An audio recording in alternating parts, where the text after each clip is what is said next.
Jangan terima kasih ke saya, terima kasih ke Pak Kosi. Kita juga diberikan pelajaran yang luar biasa. Sosok Pak Kosi, pria ini setia melayani 17 Kapolda. Senang dapat hadiah motor dari Kapolda Metro Jaya. Pak Kosi yang berasal dari Tegal merupakan salah satu pegawai di kantor Irjen Fadil Imran. Atas dedikasinya yang tinggi kepada pekerjaan, pria ini mendapatkan apresiasi dari Kapolda Metro Jaya. Dalam unggahan akun @polda_mtrojaya, memperlihatkan Irjen Fadil sedang memberikan apresiasi kepada Pak Kosi.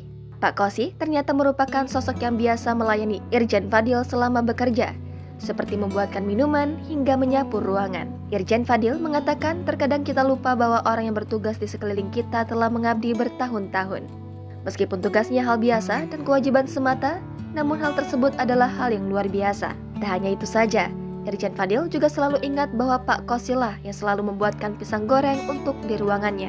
Dalam momen tersebut, Irjen Fadil juga mengingatkan Pak Kosi agar pisang goreng buatannya tidak terlalu hangus. Pisang gorengnya jangan terlalu sering hangus ya.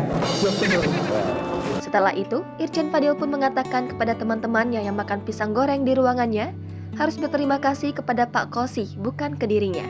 Karena Pak Kosi lah yang selama ini telah membuatkan pisang goreng di ruangannya. Pak Kosi yang telah setia melayani sebanyak 17 Kapolda di Polda Metro Jaya itu mendapatkan sebuah hadiah. Hadiah tersebut berupa sebuah sepeda motor.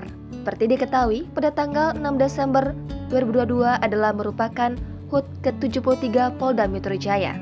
Dalam memperingati Hari Bakti Polda Metro Jaya ini, Irjen Fadil telah memberikan penghargaan, apresiasi kepada anggotanya.